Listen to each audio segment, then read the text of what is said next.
Hello दोस्तों, नमस्कार। कैसे हैं आप लोग? आशा करती हूँ आप लोग अच्छे होंगे और आप लोग की पढ़ाई भी बहुत अच्छे से चल रही होगी। तो आइए दोस्तों, आज हम पढ़ना शुरू करते हैं कक्षा 6 के मंजरी के पाठ 3 आप भले तो जग भला की कहानी। तो आइए देखते हैं इस कहानी में लेखक हमसे क्या कहना चाहते हैं। इस कहानी को लिखा है श्री मन्ना नारायण जी ने। इस पाठ में लेखक ने कहा है कि हमें केवल अपने से ही संतुष्ट नहीं होना चाहिए, हमें दूसरों के विचारों का भी सम्मान करना चाहिए। यदि हम दूसरों के साथ अच्छा व्यवहार करेंगे तो वे भी हमारे साथ अच्छा व्यवहार करेंगे। लेखक कहना चाहता है कि हमें दूसरों के साथ वैसा ही व्यवहार करना चाहिए जैसा कि हम स्वयं के लिए पसंद करते हैं, और हमेशा दूसरों के साथ अच्छा ही व्यवहार करना चाहिए। दोस्तों, इससे पहले कि हम पाठ को पढ़ना शुरू करें तो जिन लोगों ने भी अभी तक मेरे चैनल को सब्सक्राइब नहीं किया है वो प्लीज़ प्लीज़ प्लीज़ चैनल को सब्सक्राइब कर दें और लाइक कर दें। तो आइए बच्चों, हम कहानी को पढ़ना शुरू करते हैं। एक विशाल कांच के महल में ना जाने किधर से एक भटका हुआ कुत्ता घुस गया। हजारों कांच के टुकड़े में अपनी शक्ल देखकर वह चौंका। उसने जिधर नज़र डाली उधर ही हजारों कुत्ते उसे दिखाई दिए। वह समझा कि यह सब उस पर टूट पड़ेंगे और उसे मार डालेंगे। अपनी शान दिखाने के लिए वह भौंकने लगा। उसे सभी कुत्ते भौंकते हुए नजर आए। उसकी आवाज़ की ही प्रतिध्वनि उसके कानों में जोर जोर से आने लगी। उसका दिल धड़कने लगा। वह जोर जोर से भौंका। सब कुत्ते भी और अधिक जोर से भौंकते दिखाई पड़े। आखिर वह उन कुत्तों पर झपटा। वे भी उन पर झपट पड़े। बेचारा जोर जोर से उछला, कूदा, भौंका और चिल्लाया। अंत में गश खाकर गिर पड़ा। कुछ देर बाद उसी महल में एक दूसरा कुत्ता आया। उसको भी हजारों कुत्ते दिखाई दिए। वह डरा नहीं। प्यार से उसने अपनी दुम हिलाई। सभी कुत्तों को दुम हिलाती दिखाई दी। वह खूब खुश हुआ और कुत्तों की ओर अपनी पूंछ हिलाता बढ़ा। सभी कुत्ते उसकी ओर दुम हिलाते बढ़े। वह प्रसन्नता से उछला, कूदा और अपनी ही छाया से खेला, खुश हुआ और फिर पूंछ हिलाता बाहर चला गया। तो देखा बच्चों, इतनी कहानी से हमें ये समझ में आता है कि जिस प्रकार शीशा, आईना हमें अपनी ही परछाई दिखाता है, उसी प्रकार यह संसार भी हमें अपनी परछाई की तरह ही दिखाई पड़ता है। यदि हम बुरे हैं तो हमें सामने वाले का प्रत्येक व्यवहार बुरा ही नजर आएगा, और यदि हम अच्छा व्यवहार करते हैं तो सामने वाले का व्यवहार भी हमें अच्छा नजर आता है। इसीलिए हमें अच्छा ही व्यवहार सबके साथ करना चाहिए। जब मैं अपने एक मित्र को हमेशा परेशान, नाराज और चिड़चिड़ाते देखता हूँ, यहाँ पर लेखक बोल रहा है कि जब मैं अपने मित्र को हमेशा परेशान, नाराज और चिड़चिड़ाते देखता हूँ तब इसी किस्से का स्मरण हो आता है। मैं उसकी मिसाल भौंकने वाले कुत्ते से नहीं देना चाहता, ये तो बड़ी अशिष्टता होगी, पर इस कहानी से वे चाहे तो कुछ सबक जरूर सीख सकते हैं। दुनिया कांच के महल जैसी है, अपने स्वभाव की छाया ही उस पर पड़ती है। आप भले तो जग भला, आप बुरे तो जग बुरा। अगर आप प्रसन्नचित्त रहते हैं तो दूसरों के दोषों को न देखकर उनके गुणों को ही की ओर अधिक ध्यान देते हैं तो दुनिया भी आपसे नम्रता और प्रेम का बर्ताव करेगी। अगर आप हमेशा लोगों के ऐबों को देखते हैं, उन्हें अपना शत्रु समझते हैं और उनकी ओर भौंका करते हैं तो वे क्यों ना आपकी ओर गुस्से से दौड़ेंगे।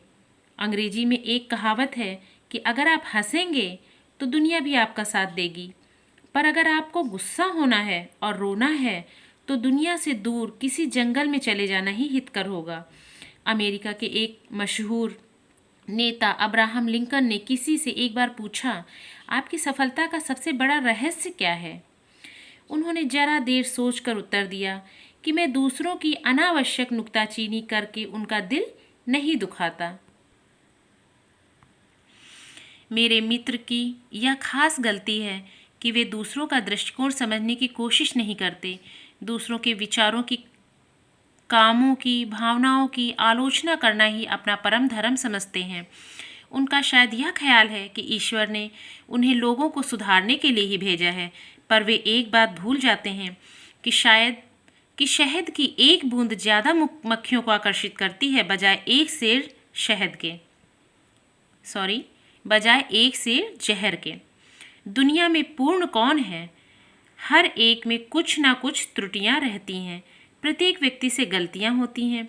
फिर एक दूसरे को सुधारने की कोशिश करना अनुचित ही समझना चाहिए। जैसा ईसा ने कहा था, लोग दूसरों की आंखों का तिनका तो देखते हैं पर अपनी आंखों के शहतीर को नहीं देखते। दूसरों को सीख देना तो बहुत आसान काम है, अपने ही आदर्शों पर स्वयं अमल करना कठिन है। अगर हम अपने को ही सुधारने का प्रयत्न करें और दूसरों के अवगुण पर टीका टिप्पणी करना बंद कर दें तो हमारे मित्र जैसा हाल हमारा कभी नहीं होगा। इसी सिलसिले में एक बात और, आप तो दूसरों की नुक्ताचीनी नहीं करेंगे ऐसी उम्मीद है, पर दूसरे ही आपकी नुक्ताचीनी करना ना छोड़ें। मेरे मित्र अपनी बुराई या आलोचना सुनकर आग बबूला हो जाते हैं, भले ही वह दुनिया के दिन भर बुराई करते रहें, पर आपके लिए तो ऐसे मौके पर दादू की पंक्तियां गुनगुना लेना बड़ा कारगर होगा। निंदक बाबा वीर हमारा, बिनही कौड़ी कहे बिचारा। आपन डूबे और को तारे, ऐसा प्रीतम पार उतारे। ऐसे ही कबीरदास जी ने भी कहा है, निंदक नियरे राखिए, आंगन कुटी छवाए, बिन पानी साबुन बिना, निर्मल करे स्वभाव। अर्थात जो हमारी निंदा करते हैं हमें उनसे दूरी कभी नहीं बढ़ाना चाहिए, क्योंकि वे जिन चीज़ों की निंदा करते हैं हमारा ध्यान उस तरफ जाता है तो हम उन अपनी बुराइयों को दूर कर सकते हैं। और जब कोई हमारी निंदा ही नहीं करेगा तो हमें क्या पता चलेगा कि हमारे व्यवहार में क्या अच्छा है और क्या बुरा है। अगर सचमुच की त्रुटियां हैं जिनकी ओर निंदक हमारा ध्यान खींचता है तो उन अवगुणों को दूर करना हमारा कर्तव्य हो जाता है। जिसने उनकी ओर ध्यान दिलाया उसका उपकार ही मानना चाहिए। एक दिन एक सज्जन से कुछ गलती हो गई। हमारे मित्र तुरंत बिगड़ कर बोले, देखिए महाशय, यह आपकी सरासर गलती है, आइंदा ऐसा करेंगे तो ठीक नहीं होगा। बेचारे महाशय जी थोड़े दुखी हुए, उनका अपमान हो गया, मन में क्रोध जागृत हुआ और वे बिना कुछ उत्तर दिए ही उठकर चले गए। दूसरे दिन मैंने उन महाशय जी से एकांत में कहा, देखिए, गलती तो सभी से होती है, ऐसी गलती मैं भी कर चुका हूँ, दुखी होने का कोई कारण नहीं। आप तो बड़े समझदार हैं, कोशिश करें तो यह क्या बड़ी से बड़ी गलतियाँ सुधर सकती हैं, ठीक है ना? उनकी आंखों में आंसू छलछलाए, बड़े प्रेम से बोले, जी हाँ, मैं अपनी गलती मानता हूँ, आगे भला मैं वही गलती क्यों करने लगा? पर कोई मोहब्बत से पेश आए तब ना, आदमी प्रेम का भूखा रहता है। जब सरदार पृथ्वी सिंह ने हिंसा का मार्ग त्याग कर अपने को बापू के सामने अर्पण कर दिया, बापू को बहुत खुशी हुई और संतोष हुआ। पर बापू जहाँ प्रेम और सहानुभूति की मूर्ति थे, वह बड़े परीक्षक भी थे। कुछ दिनों बाद उन्होंने पृथ्वी सिंह से कहा, सरदार साहब, अगर आप सेवागृह में आकर मेरे आश्रम में रह सकें तभी मैं समझूंगा कि आपने अहिंसा का पाठ सचमुच सीख लिया है। पृथ्वी सिंह जरा चौंक कर बोले, आपका क्या मतलब बापूजी? भाई, मेरा आश्रम तो एक प्रयोगशाला जैसा ही है। जिन लोगों की कहीं नहीं बनती अक्सर वे मेरे पास आ जाते हैं। उन सबको एक साथ रखने में मैं सीमेंट का काम करता हूँ, और वह मेरी सीमेंट मेरी अहिंसा ही है। मैं समझ गया बापूजी, पृथ्वी सिंह ने मुस्कुरा कर कहा। आगे की कहानी यहाँ कहने की जरूरत नहीं, पर इसमें बापू के प्रेम में व्यवहार की एक झलक मिल जाती है। उन्होंने अपने प्रेम और सहानुभूति से कितने ही व्यक्तियों को अपनी ओर आकर्षित किया था। बापू कड़ी से कड़ी आलोचना कर सकते थे और करते भी थे, पर हंसकर, मीठी चुटकियाँ लेकर, अपना प्रेम दर्शाकर। अमेरिका के मशहूर लेखक इमर्सन की एक घटना याद आती है। उन्हें गायें पालने का शौक था, इसीलिए गायें और नन्हे बछड़े उनके मकान के पास एक कुटी में रहते थे। एक बार जोर की बारिश आने वाली थी। सभी गायें तो झोपड़ी के अंदर चली गईं, पर एक बछड़ा बाहर ही रह गया। इमर्सन और उनका लड़का दोनों मिलकर उस बछड़े को पकड़कर खींचने लगे कि वह कुटी में चला आए, पर ज्यों-ज्यों उन्होंने जोर से खींचना शुरू किया, त्यों-त्यों वह बछड़ा भी सारी ताकत लगाकर पीछे हटने लगा। बेचारे इमर्सन बड़े परेशान हुए। इतने में उनकी बूढ़ी नौकरानी उधर से निकली। जैसे ही उसने यह तमाशा देखा, वह दौड़ी आई, अपना अंगूठा बछड़े के मुंह में प्यार से डालकर उसे झोपड़ी की तरफ ले जाने लगी। बछड़ा चुपचाप कुटी के अंदर चला गया। वह अनपढ़ नौकरानी किताबें और कविताएं लिखना नहीं जानती थी, पर व्यवहार कुशल अवश्य थी। और जब जानवर भी प्रेम की भाषा समझते हैं, तो फिर मनुष्य क्यों कर नहीं समझेंगे। कल हमारे मित्र का रसोइया बिना खबर दिए ही चला गया। बेचारा करता भी क्या, सुबह से शाम तक उसको महाशय की डांट खानी पड़ती थी। तूने आज दाल बिल्कुल बिगाड़ दी, उसने नमक बहुत डाल दिया।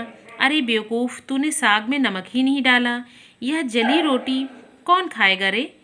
आदि की झड़ी लगी रहती। जब कोई चीज़ जरा भी बिगड़ जाती तो उसे दिल खोल कर डांटा जाता, पर अच्छा भोजन बनने पर कभी तारीफ के 2 शब्द ना बोले जाते। वाह,